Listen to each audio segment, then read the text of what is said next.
one underestimates the fury and the power of the elements on the warpath. A lash of lightning, the whip of a hurricane, the onslaught of floodwaters.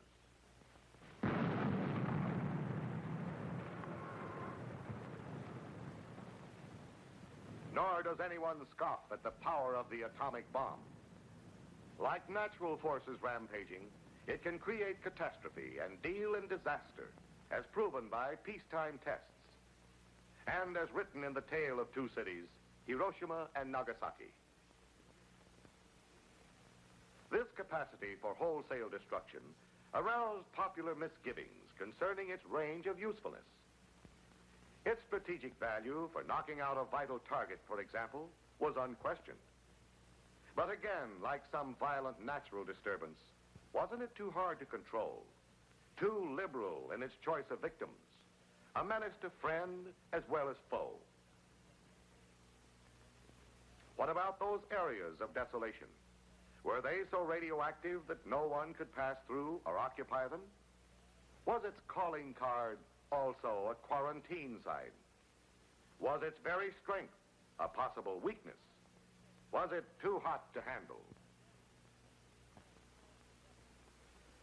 Despite evidence and reassuring answers, the suspicion in the mind of many a fighting man was that maybe we had a tiger by the tail. So knowing that the best way to convince a man is to show him, the authorities planned Exercise Desert Rock, an Army maneuver yet containing many aspects of a drama. The time, the morning of November 1st, 1951. The place, Yucca Flat, a desolate stretch of Nevada wasteland. The cast of characters, military authorities, civilian atomic energy officials and observers, and the troops, 1,500 strong. Big chiefs and Indians, all playing supporting roles to that Johnny-come-lately of our arsenal, an atomic bomb. This was a play with a problem. 7 miles away was the imaginary enemy, an invading force concentrated and poised for further advance. The task was to stop him with an A-bomb, and after dropping it, where it would hurt the most, move after what was left of him, right through the bombed area. And therein lay the moral of the play, its lesson.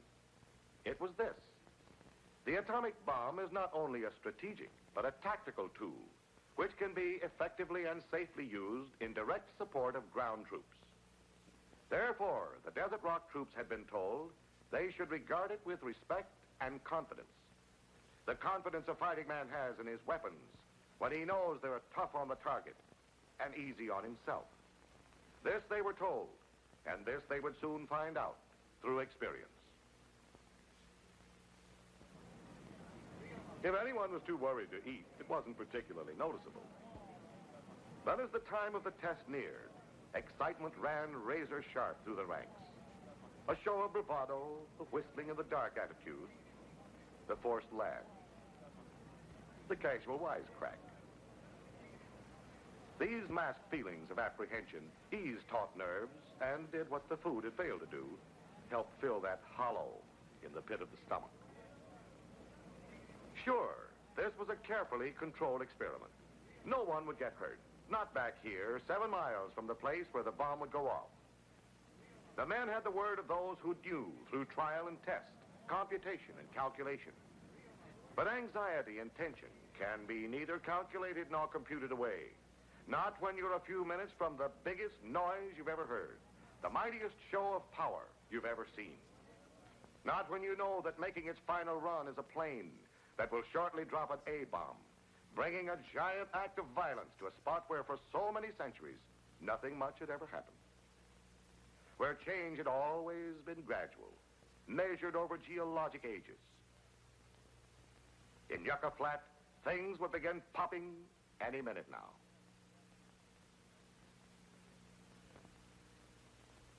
Put on goggles or face away from the target area. Looking at an atomic explosion with the naked eye will cause a temporary impairment of vision, like looking at the sun. Nothing serious, but enough to draw the curtain on the show of shows no one wanted to miss. 30 seconds, final.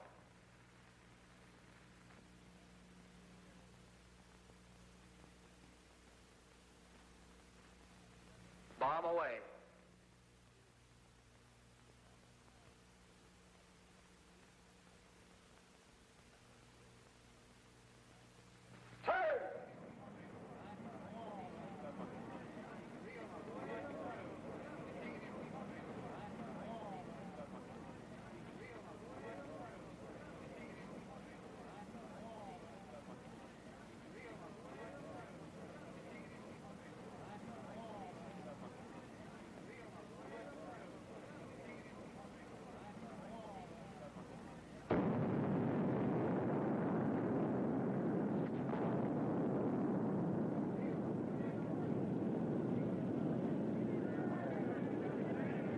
It takes a lot to rob a soldier of his gift of gab, his knack for the choice phrase covering the situation.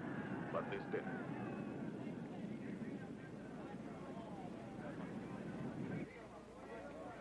And because they hadn't seen anything like it, they fumbled for the right comments to fit the phenomenon. It wasn't easy. The usual adjectives were inadequate. Conventional measuring sticks were feeble. There's nothing to compare an atomic explosion to except another atomic explosion. This shot, nicknamed Dog, was a typical aerial burst, detonated between 1,000 and 2,000 feet in the air. Its identifying marks were standard. First, the light accompanying the burst had lasted longer than the flash of an ordinary explosion. And now it wrote its signature in the sky, the mushroom cloud formation that is the autograph of the atomic bomb. Dog was the type of nuclear burst which, as history and experiment have shown, delivers a deadly, devastating combination of blast, heat, and immediate radiation.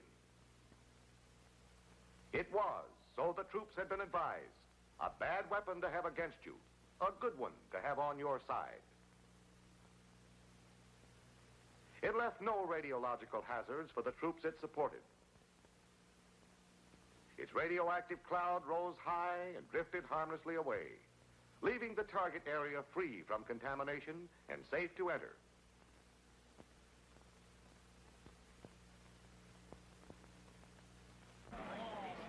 And entering it was the next step on the program for the troops. From far off, they had seen Dog in action and heard its bark. Now they were going to inspect its bite. How do the men feel? So now they want to see what their positions look like. The positions held the answers. The first one on the itinerary was the Battalion Combat Team area, located much closer to the burst. A command and control group, including experts trained in detecting and estimating radiation dangers, went on ahead. When the monitors' reports were in, the troops got their orders. All right, Sam, have the troops start moving forward now. All right, sir. This was what the men had been waiting for. They had felt the blast and heat of the explosion and watched the cloud rush upwards into the sky. Now they would see at first hand what the effects of this bomb had been. And so they moved off toward the BCT area, which was about 2 miles from ground zero, the point directly under the bomb. What would they find there? They had a healthy curiosity, because that was the place which, under actual battle conditions, they would have been occupying at the time of the blast. To get the answers, it had been set up before the burst as a typical position with standard field fortifications. Prepared for punishment were vehicles, emplacements, and equipment of various sorts. There were guns, large and small. Some were above ground and exposed. Others were planted at emplacements, providing varying degrees of protection. The men had dug foxholes. They had picked up film badges which register radiation and attached them to their weapons. Then they had withdrawn, leaving their proxies behind them. It was a ghost camp, armed but unmanned, abandoned to whatever might come. What did come the following morning when Dog was unleashed were the customary complements of an A-bomb. Blast, heat, and nuclear radiation. The blast had ripped a tent, but had caused no other damage. Heat had scorched some paint on exposed items, while those underground had escaped the searing breath of the bomb. Film badges and other radioactive ices showed that Dog's immediate radiation, released within 90 seconds after the explosion, had been insignificant at this distance from the burst.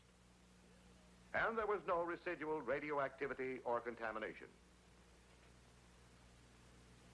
The evidence proved that had the troops occupied this BCT area, they would have been unaffected by the atomic detonation and could have launched an attack immediately afterward. The heat would have burned the exposed skin of the men who were above ground, but it wouldn't have harmed a hair on the wiser heads of those properly sheltered. The men moved out of the area in simulated attack toward ground zero. Now they were carrying their rifles. They were also carrying a keener appreciation of the shelter, the foxhole, and emplacement when working with an atomic bomb. Dig in, get underground. Those were rules for self-protection. So far, so good. Yeah, but not so good, but what it couldn't have been better. They should have called this one Operation Dirt. I'll never gripe about sand in my spinach again. Oh, the desert's okay. You'll be nuts about it. If you're a coyote. It's strictly for the birds and the beasts. And for A-bomb tests. Anyway, that's the way I felt about it at the time. As we marched toward ground zero, it came to me that they couldn't have picked a worse spot for demonstrating destructiveness than this playground for horn toads. Because it was a mess to begin with. So how do you spoil a bad egg? Takes a gosh awful wallop to change the desert for the worse. But the bomb had turned the trick. Yucca Flats had never been what you'd call a garden spot. Now it was even less so. The ground became more barren. Those stunted plants were bent outward from the explosion center as if a giant hand had swept over them. Some were broken. Dog had had the kick of 1,000,000 mules. And the kiss of all the blast furnaces in the world. Don't see how any of the enemy could have lived if we'd caught him in the open with the bomb. And even those dug in would have been so jarred they wouldn't have put up much opposition. But how about this character? Still seemed to have plenty of pep in his step. Maybe the Jack had been below ground at the right time. If so, he helped prove one of the big points of the whole maneuver. When an A-bomb goes off, be in a hole. Rabbit or fox, whichever fits the best. Take it from there. From there, from the total desolation of ground zero, the men turned away. They could have gone through it safely, although Dog's blast, heat, and radiation would have brought triple death to all exposed persons in the vicinity at the time of the explosion. The area was now harmless. Monitors kept constant check with their radiac instruments and found no hazards in the form of radioactivity. The troops turned away because on this scenic educational tour of Yucca Flats, they had 2 more places to inspect, 2 more prepared positions to demonstrate what might have been. Position 1 was slightly more than 1,000 yards from ground zero. It had taken a beating. As one of the soldiers said, looked like it had been hit by a cyclone. On the day before, Position 1 had presented a neat, orderly picture. The blast had reshuffled the elements in the picture. The heat had changed its pigments.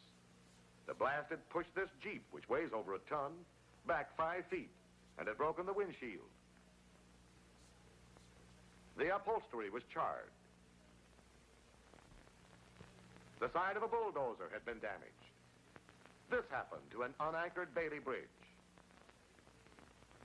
This to a footbridge.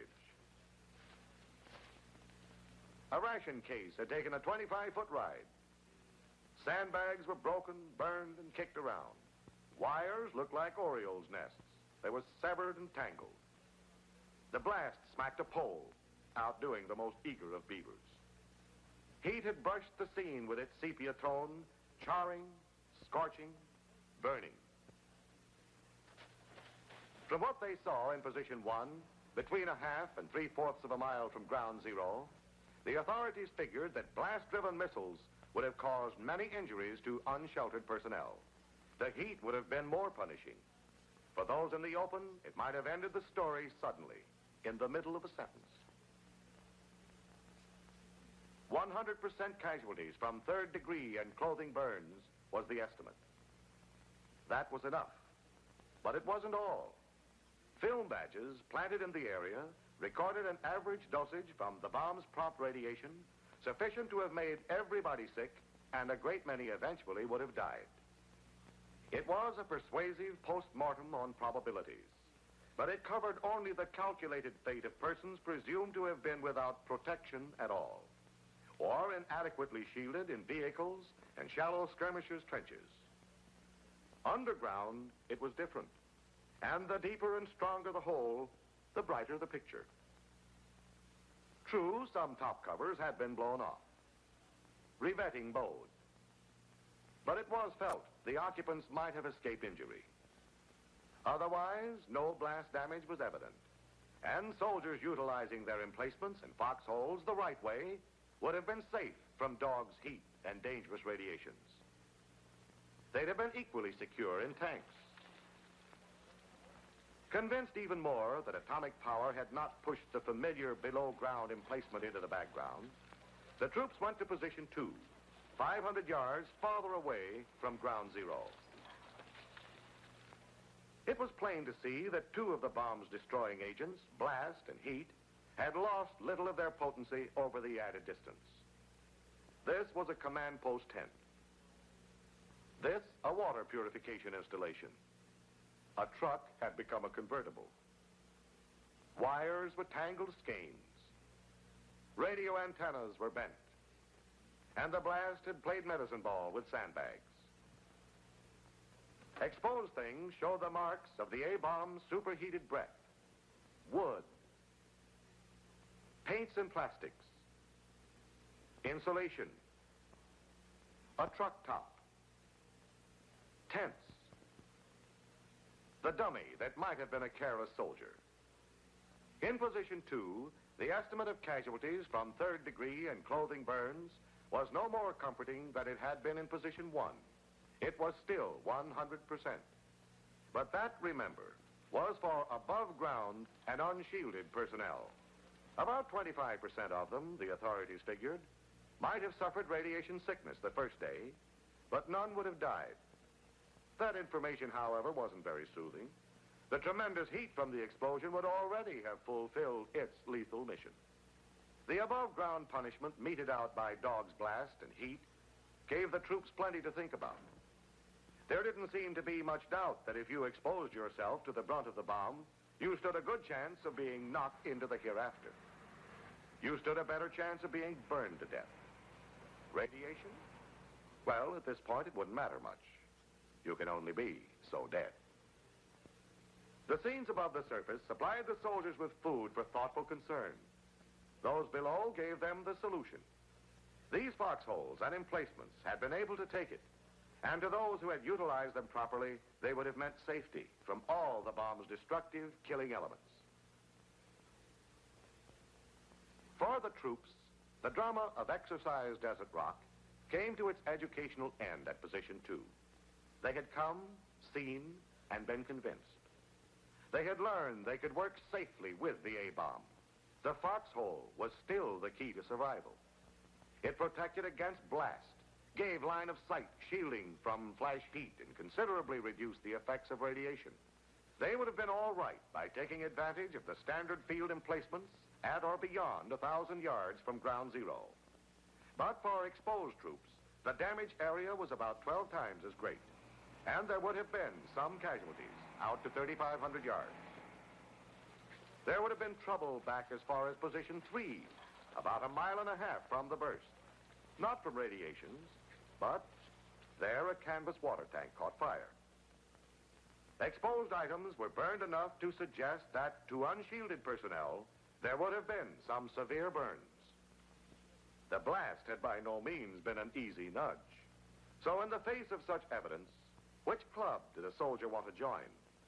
The cautious or the careless? The quick or the dead? men had unlearned some things, too. Now they knew they could safely cross the area under an aerial atomic explosion shortly after it had occurred. They had just done it. The film badges they had worn during the operation showed that none of them had received any significant dosage of radiation. There had been some radioactivity, but there's some every place. It was with the men in the radium dials of their wristwatches. So was the dirt with us. They hauled out some brooms and gave us the brush off before we left Position 2 for camp. Decontamination, they called it, in case we had some radioactive particles on us. Well, we'd found out we hadn't. Not enough to bother. So I figured the big idea was to put the sand back on the desert so it could get another flying start at us. That was okay with me. I felt a lot different about the stuff on the way home than I did earlier that day. It's got its points, even if they sting a little. Very democratic, dirt is. Doesn't pick on any one guy. Doesn't care about rank. Covers both GIs and generals. It protects them, too. After the party, one of the other men said that now he really understood why they called it Mother Earth. Because it's a soldier's foster mother, all right, if he sticks close to her.